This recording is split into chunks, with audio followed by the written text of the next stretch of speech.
Welcome. It's 6 p.m. It's Monday, October 11th, and this is the Finance Committee meeting for the Village of the Lake Bluff. Roll call, please. Member Rappin. Here. Member Ryder. Here. Chair Ankerman. Here. Okay. The first order of business on the agenda is the approval of the minutes from our last meeting on September 13th, 2021. Do I have a motion? So moved. Do I have a second? Second. Roll call. Member Rappin. Aye. Member Ryder. Aye. And Chair Ankerman. Aye. I should have said, do we have any discussion? Do we have any corrections, discussion regarding the details of the September 13th meeting? None. I do not. Okay, hearing none. I'm glad there are none since we already passed that. All right. Next is any non-agenda items for visitors. So we've allocated 15 minutes at this time for those individuals who'd like the opportunity to address the committee on any matter that is not listed on the agenda.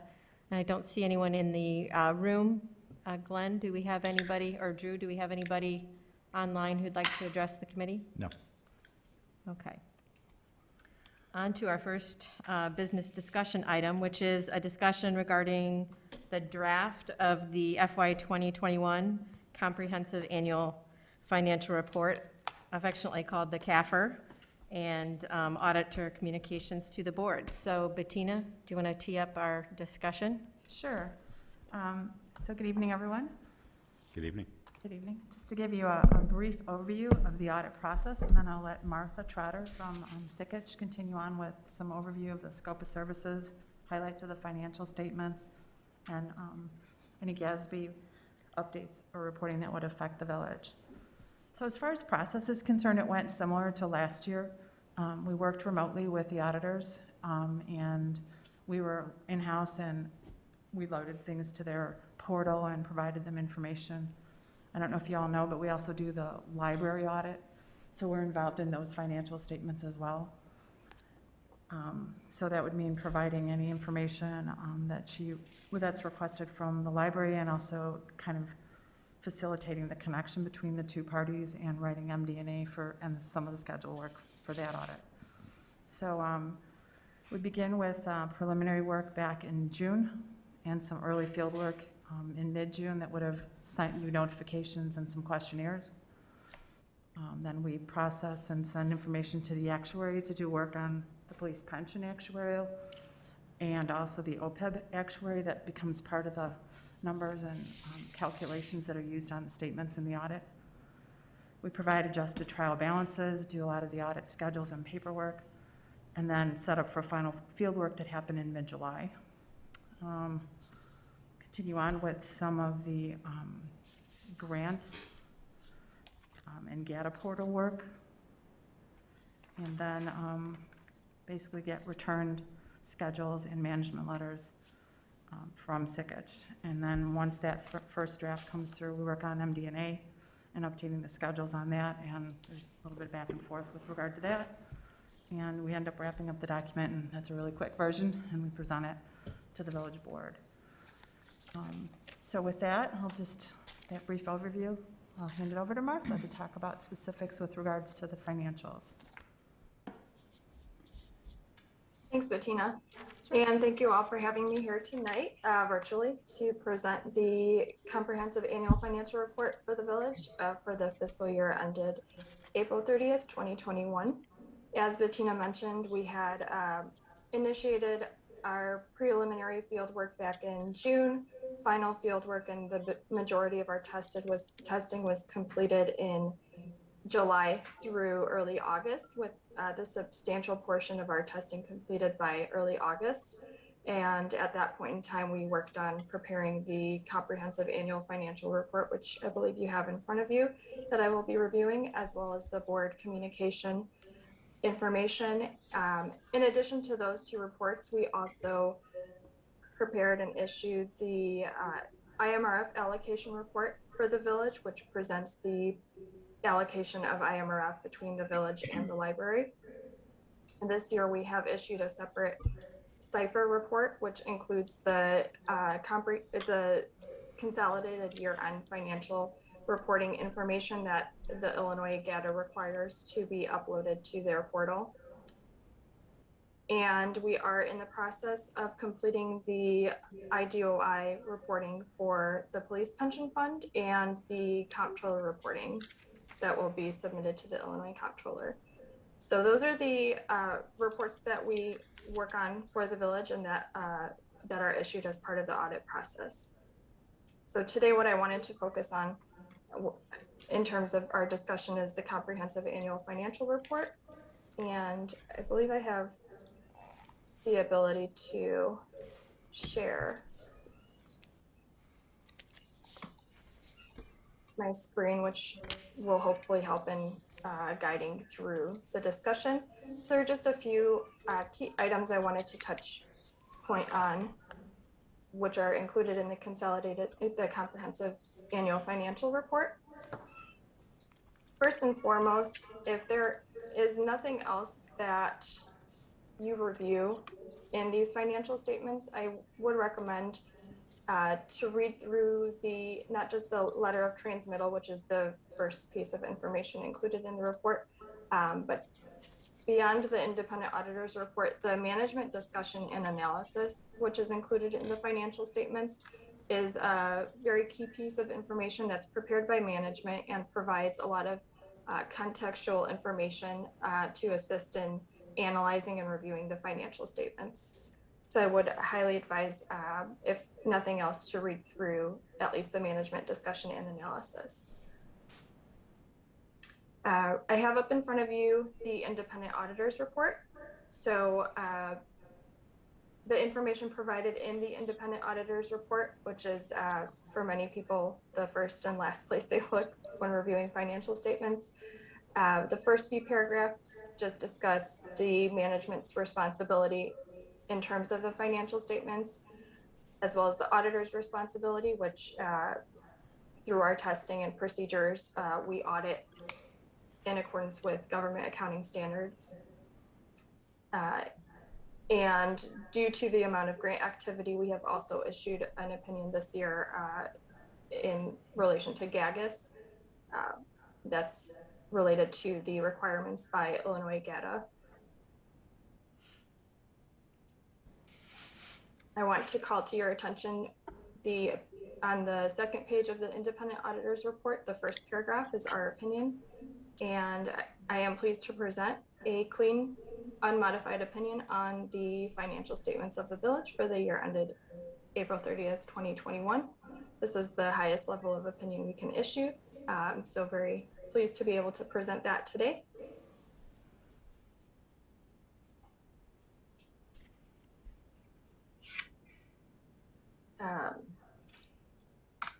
Moving on to, so right behind the independent auditor's report, we have the management discussion and analysis included. So this, I'm not going to go into much detail here, but as I mentioned, there's a lot of contextual information, some comparative information to prior year statements. So this is a lot of summarized information that takes what's provided to you in the comprehensive annual financial report and presented in a summarized format with some additional analysis. So this is a great place to review, to gain some insight on the numbers that are presented in the financial statements.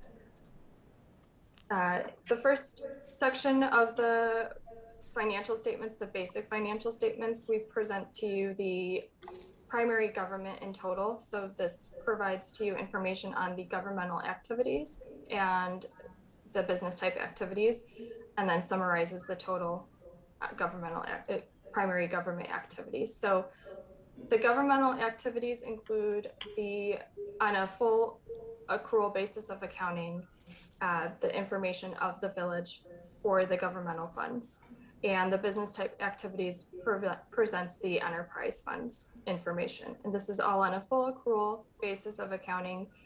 So you'll see here your long-term assets, such as capital assets, are included.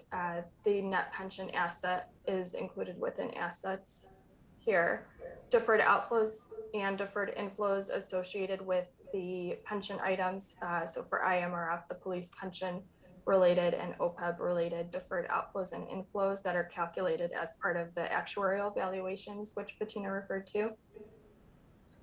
Long-term liabilities, so any items greater than 1 year out in maturity are included in the governmental activities as well as the business type activities here. So this is a presentation that that accrues for all of these long-term assets and liabilities. So not what you're typically used to seeing on a monthly basis in the budget versus actual reports. That brings us down to the net position of the village's governmental activities, business type activities, and in total. So you'll see the total net position of the governmental activities of 21 million, business type activities, the enterprise funds net position of 6.1 million. And on the following page, the statement of activities, there's actually 2 pages that summarize the essentially the income statement activity. So your expenses, program revenues, and on the second page, it's an L-shaped chart, the general revenues. So revenues that are earned from taxes, other intergovernmental revenues, miscellaneous items, investment income, and then your interfund transfers are presented here. So you see the change in net position for your governmental activities of the village increased 1.2 million over last year. And in the enterprise funds, the business type activities, there was an increase in net position of 138,000, meaning the village was able to, on a full accrual basis of accounting, so that's adjusting for all those long-term items as well, increase net position in total by 1.3, almost 1.4 million for the fiscal year. So following the entity-wide statements, we present the governmental statements as well as the enterprise statements. So here you have your governmental statements.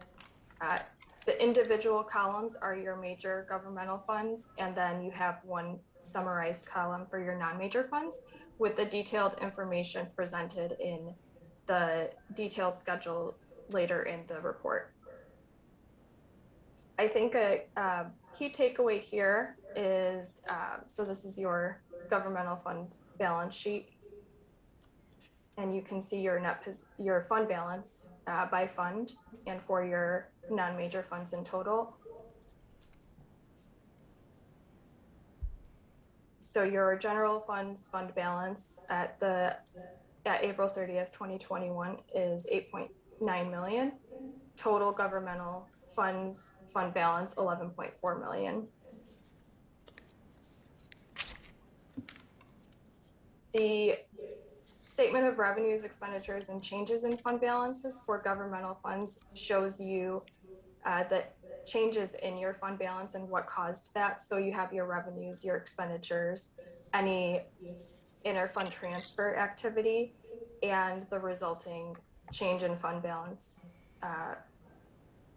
as well as last year's beginning fund balance. So you can see that the general fund balance increased by 1.1 million, meaning the village was able to bring in revenues in excess of expenditures of 1.3 million. And there were $218,000 of transfers out of the general fund, which resulted in an increase of the general fund's fund balance of 1.1 million. And if you look at the ending fund balance of the general fund, I would like to point out here your annual expenditures of 9.5 million, the fund balance, which is the amount available to fund the subsequent year, of 8.9 million. So that covers roughly a full year, just under a full year of expenditures.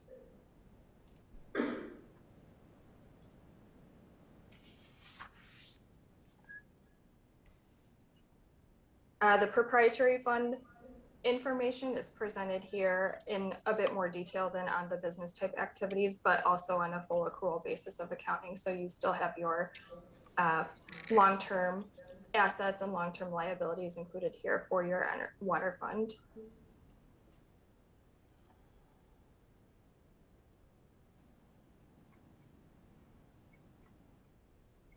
And then in addition to the governmental fund and proprietary fund information included in the basic financial statements is the fiduciary fund, the police pension fund, statement of fiduciary net position. So you see here the police pension fund's assets and restricted net position. This is the balance of net position restricted for pension benefits.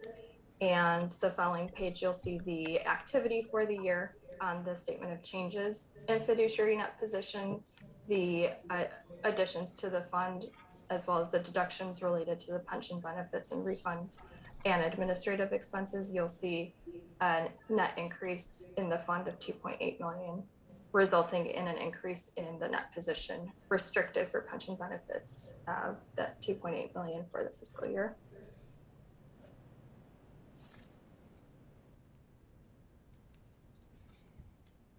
Following those basic financial statements, we present the footnotes to the financial statements, and there's a lot of information in the footnotes. Nothing that changed from the prior year presentation. There were no GASB pronouncements that impacted the information that's actually presented in the financial statements. I will let you know there was one GASB pronouncement that was issued, statement number 95, that was disclosed in the board communication. And in essence, what that pronouncement does is it allows for the delay in implementation of certain other GASB pronouncements. GASB realized with COVID and the impacts on staffing and the amount of essentially to provide a break to government, to municipalities, they would extend the implementation dates of a number of GASB pronouncements. So the village did incorporate that. So in essence, that had no impact on what's actually presented. It only allowed for the delay in implementation of future pronouncements. There was one question that I believe came up in the review of the financial statements that was brought to our attention, and that is related to the capital assets footnote disclosures. In the business type activities, which are the capital assets of the water fund.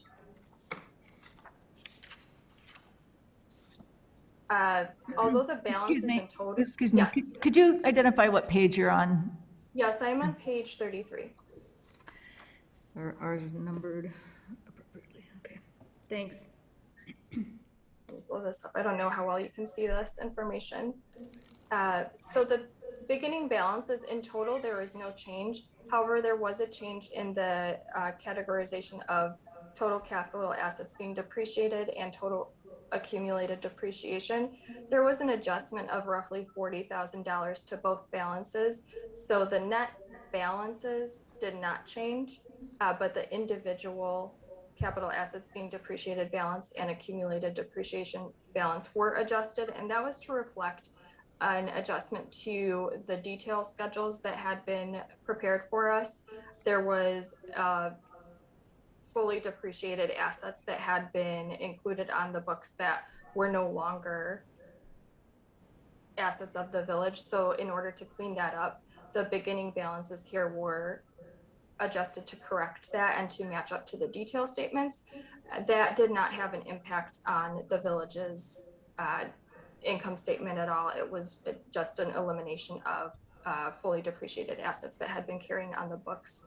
So no net income impact there, just a cleanup of the footnote disclosure here.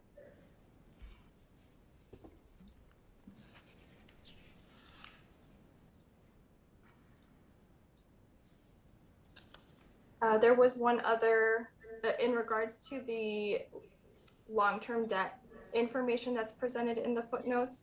I wanted to kind of let you know where this information resides in the basic financial statements. So this is on page 35 and 36. So here is a table presenting your governmental activities long-term debt and the business type activities long-term debt. This is the beginning balances which agreed to prior year audited ending balances, any issuances or increases in debt or liabilities, any reductions to debt or liabilities, and the ending balances. So on the basic financial statements, the balance of long-term debt is presented with your current portion and the remaining long-term balances. Here is a breakdown of what makes up those balances. So this is a bit more detailed than what is presented on the basic financial statements. And that's a similar case with the business type activities.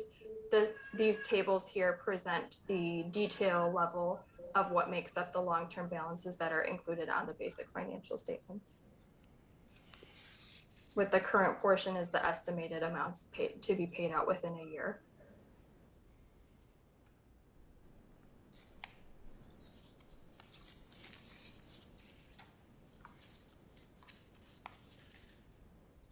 Beyond the footnotes, we have some additional schedules related to the required supplementary information that is required by GASB to be included in the financial statements. So you have a detailed general fund and major special revenue fund. So you just have your general fund budget versus actual detail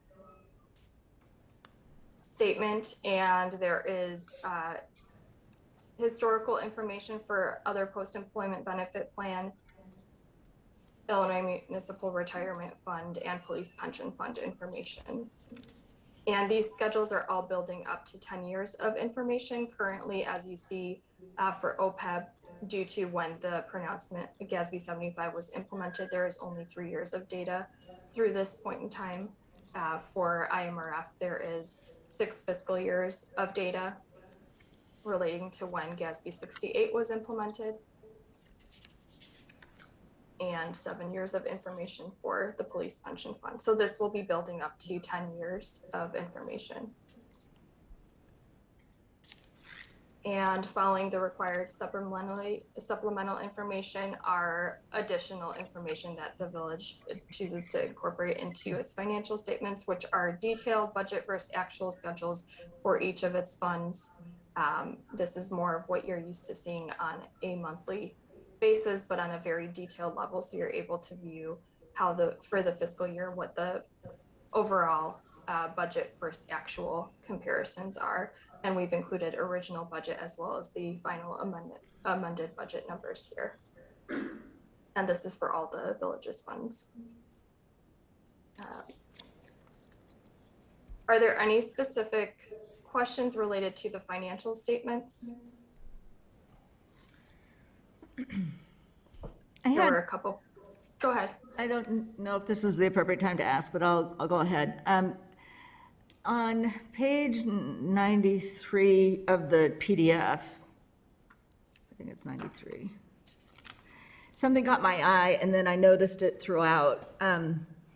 We budgeted for other taxes of 3.1 million. And then our actuals are 5.5 million. And I've seen that in other places, but it just caught my attention here because the variance was so big. Good news to have that kind of variance, but I'm wondering if you could explain what happened there. I could speak to that a little bit, Martha. Sure, thanks, Bettina. Sure. So when we first started COVID, for the lack of a better reference point, we reevaluated expenses, and that also caused us to take a look at revenues. And at that point in time, there was a general consensus among most municipalities that we'd be looking at somewhere between 20 and 28% declines overall for all revenue sources, not just sales tax, so income tax and even property taxes, because those people were allowed to pay them late. So with the delayed portion, we didn't know when revenues would come in. So we actually went through a budget amendment process that reduced the revenues and the expenditures in anticipation of that. And fortunately, we weren't right. So would, in a normal year, it have been budgeted at more like 5 million? Right, in a normal year, you would not see a variance like that. And what do we normally, like in 2019, budget for other taxes? Is it somewhere closer to 5 million, or is it in the 3 million I'm sorry, what page are you looking at? Because I can. Oh, my, I'm sorry. Okay. So I one believe- one page that it shows up on is page 62 of the auditor's report. But there's other places. I understand that we reduced the budget to this 3.1 million in the interest of you being properly conservative, given what we were going through, which I understand. And we have a variance of 2.4 million. What is that actual number? I'm trying to figure out if our actual number of 5.5 is way above like 2019 and 2018, or if this just brings us back to the norm. So last year, fiscal year ending 2020, the original budget was 5.1 million, I see. and the actual numbers came in at 5.18. So we were off by 61,000. But I can certainly provide you. No. I was looking for order of magnitude. So we really reduced it from 5.1 or ish down to 3.1 in light of COVID. We did. We And we expected just have- sales tax revenue and food and beverage tax and building department, all those revenues to just pretty much be at a standstill from the onset of COVID. Awesome. And I as a see. point of context, there were other communities that were even more conservative. Right. Really? Much more bleaker outlooks than we did, and we talked about that internally, and we said that's probably too bleak. And And yes, you were right about that. yeah, Well, But I just think a little bleak. yeah, so It people had depends different also on the comfort type for of risk. community. Yeah, You know, it Yeah. depends on what they're relying on. And different communities have more reliance on auto tax or more reliance on, you know, for example, Vernon Hills, the mall that was shut down. You know, that's a whole different tax base than what we're Right. looking at. right. That makes sense. And so that ratio of roughly 3 million property taxes and 5 million other taxes is order of magnitude. It's where we generally expect things to be. Yes. Okay. And we were able to take down 2 million in spend? Is that what I'm understanding last year? Because if we were normally expecting 5.2-ish, and we took it down to 3.1, somewhere we were able to find that savings of 2 million? So one of the first things we looked at was typically the general fund does a transfer to the vehicle replacement fund, and we froze that transfer. see. Because that fund is actually sitting pretty healthy, and we weren't planning on any big expenditures from it. So that's part of the reduction, and then there were also projects that were just pushed off. I see. Thank you. Sure.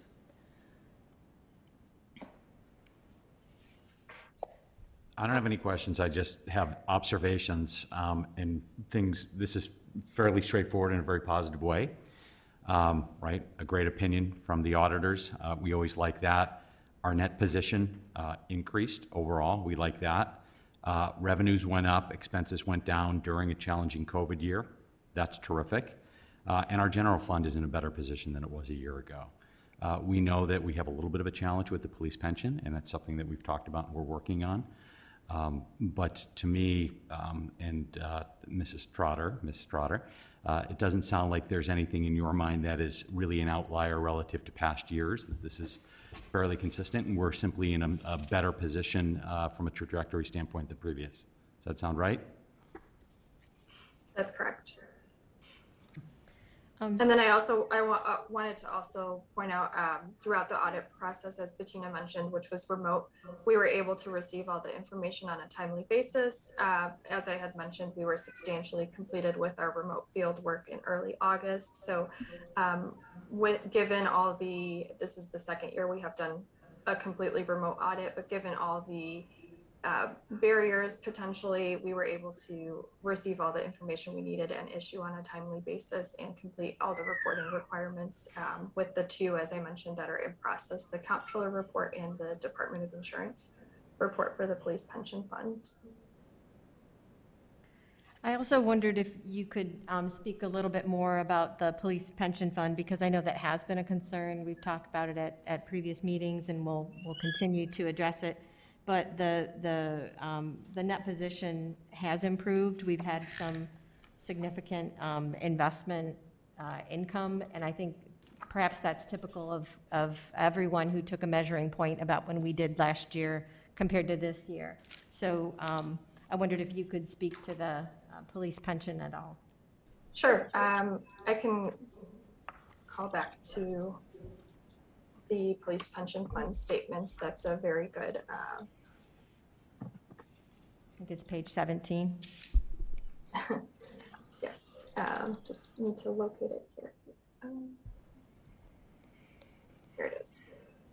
So if you look at the statement of changes in fiduciary net position for the police pension fund, as you mentioned, it was a very healthy year for the police pension fund. So there was a total investment income of 2.9 million, less investment expenses of 30,000. So 2.8, almost 2.9 million of investment income for the police pension fund. So a very healthy year.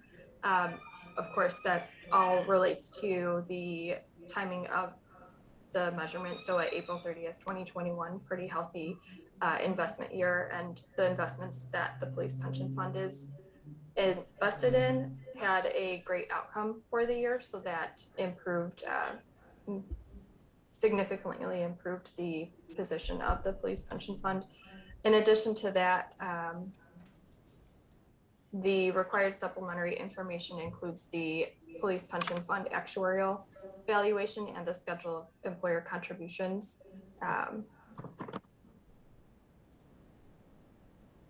Let's pull that piece of information up for you. That's another great place to see what the actuaries have estimated to be the pension fund's obligations, future obligations. So in terms of the schedule of employer contributions, as you see, this is a schedule that's building up to 10 years. So you have a pretty consistently contributions as a percentage of covered payroll at roughly 54, for 2021, 44.48%. So it's pretty consistently funded at that level. The one piece of information you want to look at is for the net schedule of changes in the employer's net pension liability and related ratios for the police pension fund. So you'll see here, this is the actuarial valuation that Bettina referenced. This is prepared by the actuary based on the pension fund's beneficiaries and prepared for an estimated liability to pay out the beneficiaries of the fund. Due to the healthy investment year, you'll see the net pension liability, although consistent, dropped from 10.8 million to 10.1 million. So that fluctuates on an annual basis, and that's a lot of that is in relation to the investments and how they've performed over the year. But you'll see here also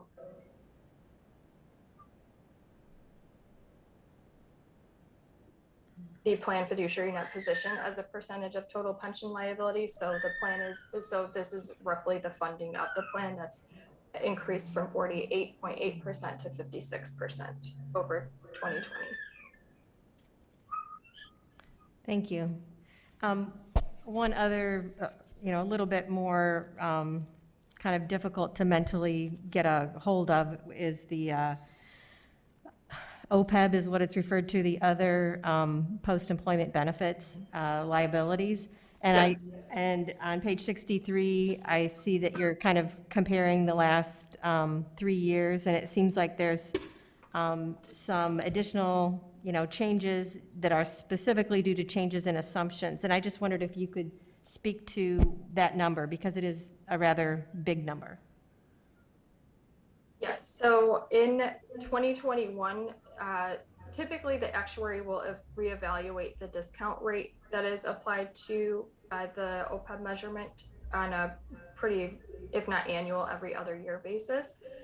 In 2021, there was a change in assumption also related to not just the discount rate, but also the healthcare rates and the mortality rates. So there was a change in the tables that were used by the actuary to determine the healthcare trend rates for the OPEB plan beneficiaries, as well as the mortality rates. So that's the greatest reason for the pretty significant change in assumptions. Right, so it's driven by the actuary who, that's what they do. They spend time looking at results and make projections based on all of those numbers. And so that's something that drives these numbers, but it's not really within our control, right? That's correct. So Right. it's based on actuarially accepted tables and estimates that are applicable. So every so often, those tables are updated, which result in changes to these.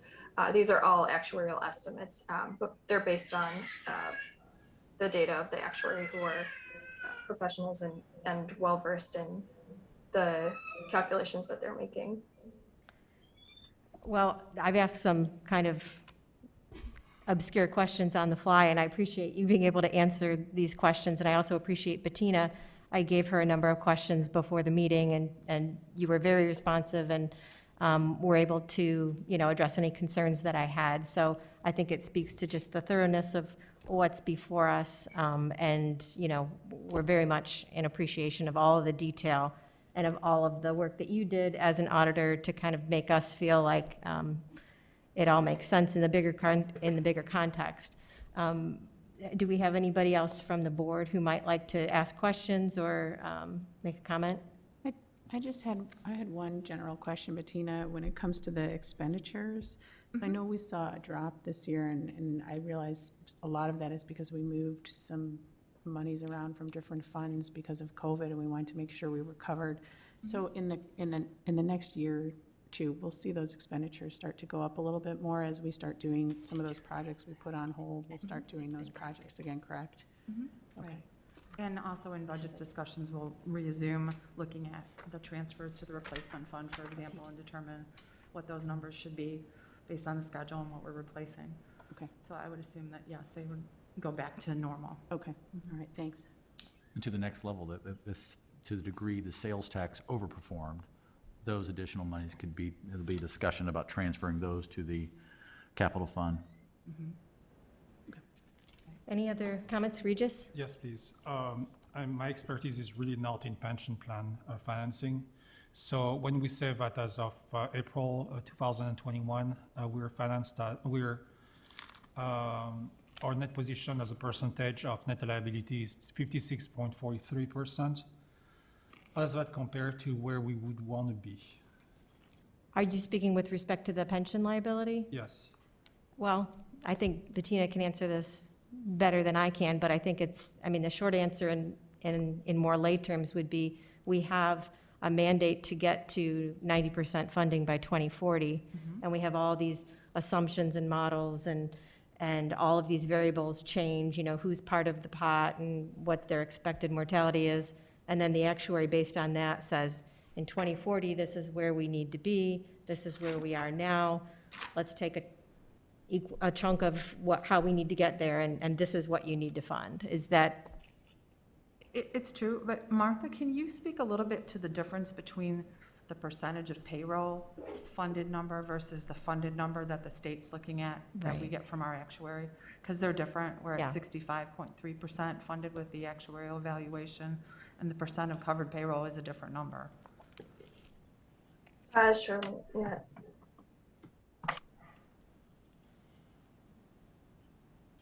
Just pull up the pension fund information so I have the numbers in front of me. Sure. is it true to say that the percent of payroll is a metric that is important to know, but it's not the state mandated Right, it is goal? not. That is correct. So the state why I mandated wanted goal her to is to be 90% funded by 2040, as was mentioned. And that is not reviewing the covered payroll amount, that's the net pension liability amount. So that would be the 56.4%, which is the April 30th, 2021 calculation for the village.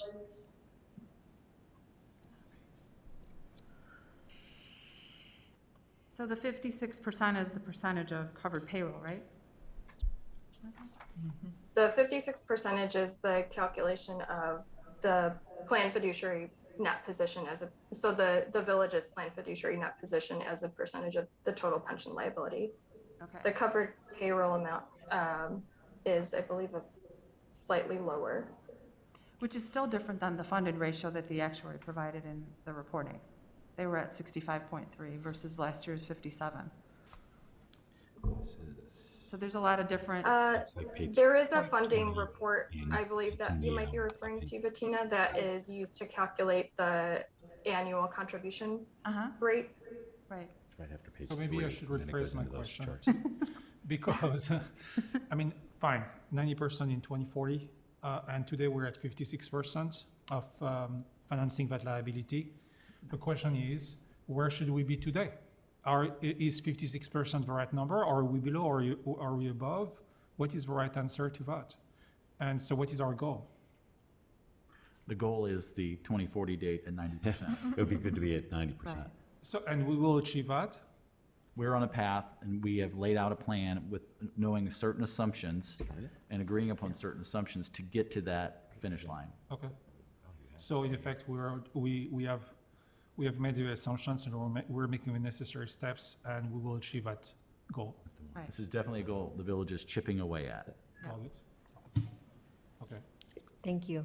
Sure. Any other, Steve, do you have one last question? Because I know we have a couple other items we wanted to get to. Well, I have a future question, so Barbara, you can tell me if you want me to I'll ask answer it that. in the future. I mean, I'll just quickly ask Drew, right, this was fairly straightforward relative to last year. Is there anything grant-related, any major expenditures that are going to, when we're here looking at this a year from now, that we're going to see that's vastly different? That off the top of your head? No. Okay. And Kate, did you have something that you wanted to? I did. There were a couple things that I noted. One of them was to jump off Regis's point. I still get back to the question of why not do more sooner. I just think it makes sense.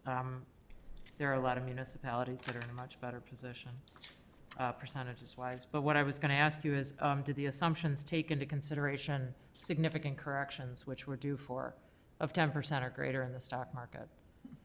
And what position would that put us in when that happens, because it's not an if. So we know that that's bound to occur because what goes up must come down. So as you're looking and forecasting on that table, do the actuaries, what percentage of correction do they factor in as they do with other metrics such as life expectancy, et cetera? So the percentage of income interest earned is an assumption that's created for the report, and it remains static until the pension board or someone with authority initiates a change. So we're at 7% for the rate of return on interest. Okay. Yeah, I saw that. Right, and right. that is the percentage. There's no adjustments made for potential downturns or upturns, either way. So it's just a static number that they choose, somewhat arbitrary, but they figure that that's a kind of dead center number that Well, they have a long historically. lens. Right, They have a of long course. lens. Oh, right, yeah. It's been a blended number that historically a lot of municipalities have used. Have I seen that number get reduced in the last 3 to 4 years to anywhere between 6 and 6.5%? Right. Yes. Yeah. But like I think we talked about before, that would substantially increase the contribution number. So my question is, I know that we talked about this before, in the state, things are gonna change next year. Do you have any indication, have you had any communication with anybody about how things are gonna change that might impact Regis's question about target? In terms of if the state, my understanding is they're gonna take over Right. vehicles, investment vehicles, so. They are, so all funding needs to be transferred to them by January of next year. They haven't really given out a lot of information, especially on the police side of the world. Okay, I mean, in general, a pooled environment's gonna have a better rate of return. Yeah. You know, and that's the goal, to bring the smaller entities, South State Okay. pension funds up. well, that's good news. That's good news, because that could get us on track, move us along the track faster to that goal, so we get in a better place. Right. Okay, that's good.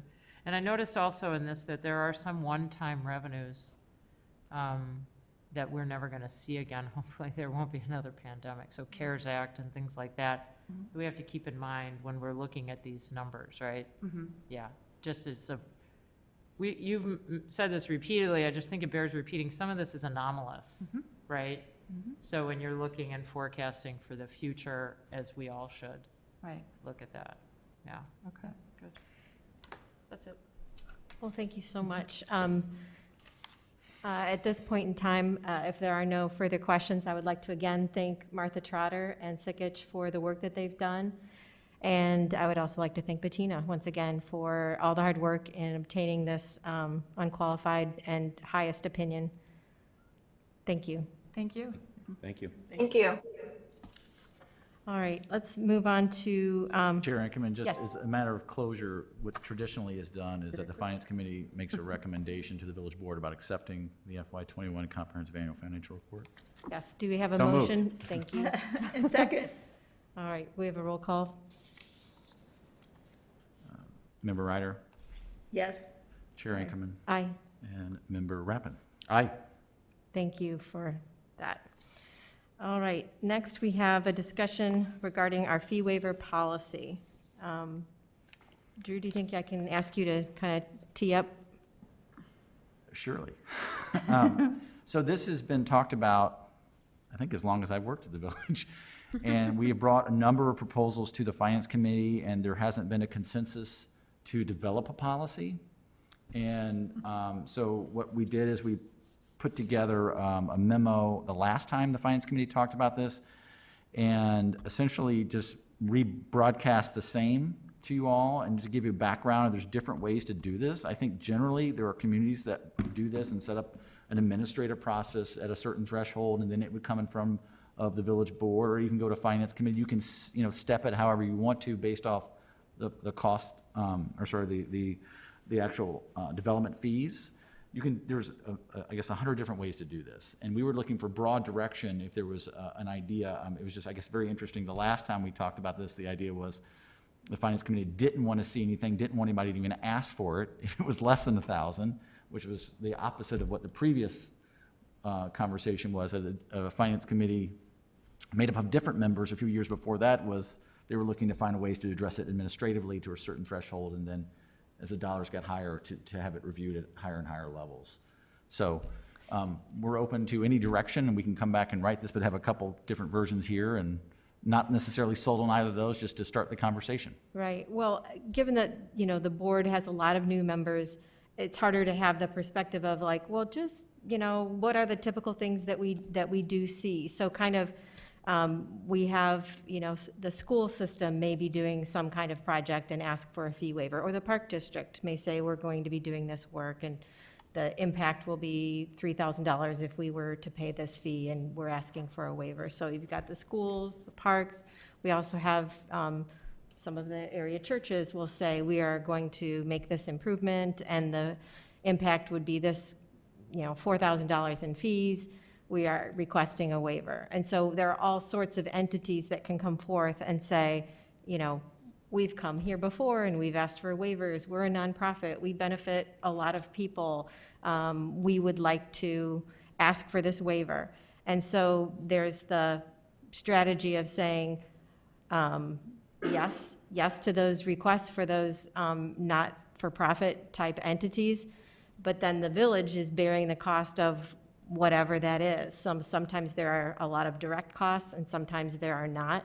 But the fees are based on just kind of an overall calculus of what we need to do as a village to recoup some of our costs. So we need to say to these entities, how are we going to just say yes? Or are we going to say, well, we've had a lot of requests that are actually quite small. And so we'll have a request for a waiver of $200, and so then it takes all the, staff time to create the request and to bring it before the board, and then we have to discuss it. And so the thought was at one point, well, do we want to just say if it's less than $1,000, either no waiver, or the administrator can just say, yes, just go ahead and do it. It's not a material impact to our fees and revenues. Let's just go ahead and do that. So, we as a board, we as a finance committee can discuss, do we want to have a real policy that says if it is less than a certain amount, we're not going to spend valuable staff resources and time to process that. It has to be over a certain amount before we'll consider it. Or what? Do we want to just approve it at the finance level if it's only more than 1,000? So that's kind of just a little ramble as far as, why we're talking about a policy. It's not, anyway, your thoughts? That was not a ramble. It was said very well. I guess my opinion, one way to look at it too, is that the smaller donations are more palatable and easier to say, okay, you're a nonprofit or a religious institution, a couple of $100, yes, we'd like to help you there. Whereas the larger dollar amounts, maybe it's harder for the village. So I can kind of see it flip the other way. I do understand the burden on the staff, and maybe we could find a way to make it really easy for the staff, where if it's a dollar limit and they fit within our criteria, it is just kind of moves forward without having to have a discussion on our time. So those are a couple of thoughts, but I do think, and I'd be happy to work with you, and I'm sure Susan would too, to maybe make a recommendation to the board on what that policy should be. So we've been given two alternatives here. As Drew said, there are a million different alternatives. Okay. And, perhaps you had time to kind of digest some of the details, perhaps you have not. But what we're trying to do is give a direction, how do we feel about some of these details so that we can either draft a policy or just continue to review everything as it goes through? Do we want to say if it's less than 1,000, let's just have on the administrative level that get approved? Or do we want to see everything and go through that process of, it's only 200, but we're going to see it, we're going to talk about it, the person who's asking for it may show up at the meeting, that type of thing? I would much more defer to the staff. If we give them a set of criteria of who qualifies for an exemption, I would much prefer to have the staff make that decision without us really touching us.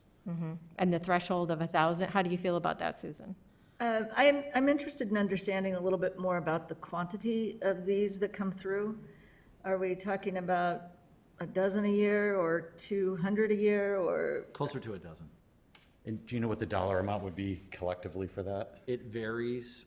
There is an occasion where you can imagine like CLC Jawa doing a significant overhaul or investment in their facilities where the number is thousands, tens of thousands of dollars. I mean, it could be that high, building new infrastructure. For example, the North Shore Water Reclamation District is considering building that reservoir down, that 1 million gallon reservoir down at the beach. That'd be a project that would technically need a permit from the village to achieve. So that would be one that, at 3% of construction, let's assume that's at least, probably a $2 million project, $3 million project, 2%, I'm sorry, 3%, that adds up quickly, and that there's other fees in addition to that. So those numbers can be very big, but more often than not, it's less than $2,500. They're smaller projects, smaller improvements that get triggered, requiring a building permit that come in, whether it's a new furnace at a church or the park district is adding some new lights, or the school district is building a new sign, usually smaller items. I think that the threshold that they've proposed here at 1,000 for the administration to handle makes sense. I think the larger ones could be impactful, meaningful to the budget, and probably should be considered by the board. So I'm very comfortable with that recommendation. Okay. Well, from time to time, we've talked about, as a committee, instead of just what's the 3% number, but what are the out-of-pocket type of costs? And so those numbers, we would, turn to staff and say, what are those kinds of things for this particular item? And so we could have a policy that always addresses those out-of-pocket costs and said, we may grant a waiver, but out-of-pocket would be outside of that. That's something else to consider in our policy.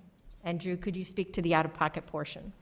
Yeah, from time to time, there may be a project that may require, for example, going back to the CLC Jawa's facilities, they had to come into compliance with noise mitigation, on how much sound was leaving the property.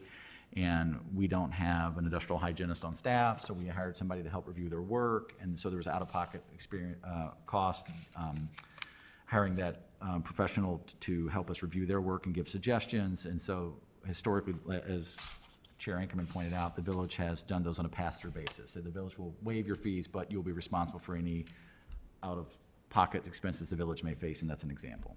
So, and again, most of the time, if it's a project like a sign or an in-house furnace, most of that, we've already got the cost buried within our staff, and, we're doing that already, that type of work, and there's no out-of-house help we need. Right. Another issue that's brought up sometimes is that the village boundaries are not exactly the same as some of the other boundaries. And so when we say, well, we'll waive that fee, the pocket or the subset of people who are subsidizing it as village residents and taxpayers are sometimes different than, let's say, the Park District, and you've got Knollwood benefiting and some other entities. And so that's one of the discussion items that has come up in the past. And in the alternative number 1 on point number 4, I just wanted to highlight one option. It says to help ensure that certain direct and indirect costs are captured, we could say that the maximum amount of the fee waiver authorized by the village administrator shall not exceed 75% of the staff calculated total fee expenses, or 5,000 or less. So that means that the 3% number that's used to calculate the fee, that's calculated, and the amount that we waive, we could say, well, it's not going to be more than 75% of it. We're not going to waive the whole thing. That's one approach. Or we can also look at out-of-pocket costs. So I feel like I really want to set a policy. I really want to have this discussion. And I feel like, once again, I don't know that we're at the point to make a recommendation. I really want us as a committee to think about it. If you feel strongly at this point that we've got enough of a feel that you want to make a recommendation or say, let's set this policy, or, ask Drew to kind of flush it out a little bit more, we can do that. I feel like we got a good part of the way there, and that there's alignment that less than $1,000 can be the discretion of staff. So I hear consensus there in terms of the fees. Maybe we leave that for next time. I don't know. I think so too. We can start working with what you gave us. We Yes, can do that, yeah. okay, thank you, Drew. Yep. And you have our recommendation, you don't need a motion or anything like Nope. that? Okay, and then we had one more informational item. It was external funding request from LEAD, and I know we don't have a lot of time, but if you wanted to describe it, or you think we ought to. So really, it was just an informational item, and it'll be part of the budgetary discussion and requests when we come to budget time. So it's just to bring it to your attention. Yes. To know that the request was made and the timing of the request meets the criteria and the application and Yes. the process, just so you're aware. Yes, so I would direct everyone to really read about LEAD if you're not familiar with it. If you've had kids in the school district, you've probably heard about it. I've also seen some of the programs outside of having kids in school, and I just love the organization. I love what they do, and I think that they benefit everyone in the village. So I'm glad that you're bringing this to our attention. I would just ask that you read it and ask more questions if needed, but we will see this again. This is not our final opportunity. It was an informational item, so thank you for presenting that. The only thing I could add, just from a historical perspective, we have historically provided this external funding request, but it's been since 2016. So there's a gap between when, the last time we've done this. Because they didn't ask. Didn't ask. Right, so it's not that we didn't fund them for some other reason. Yep, just so you're aware. Can I Great. ask just a really Yes. quick question on that, Bettina? I know it says it's a one-time request, but do you anticipate that will start to become an annual? Probably. Okay. Okay, And when they realize they have another funding source, they'll just continue to remember it, and maybe there was an organizational change and it just fell off their Okay. list of to-dos, I don't know. Yeah, it sounds like maybe their Speak Up grant expired. okay, well, thank you. Thank you for that. At this point in time, I don't know if we have the ability to ask for a motion to adjourn, because we're about to start our next meeting. I'd Could like we- to make a motion to adjourn. Thank you, and a second? Second. All right, and Catherine, could you do a roll call? I see Drew has stepped out. Yes. Trustee Ingemann, Aye. Trustee Brian, Just Finance, Finance Trustee Committee, Rappin. Rappin and Aye. Ryder. Trustee, Ryder. oh my God, Ryder, It's okay. Aye. Trustee Susan. All in favor? I said Aye. aye. Okay, thank you so much. This meeting is adjourned. Thank you. Thank you. Thanks.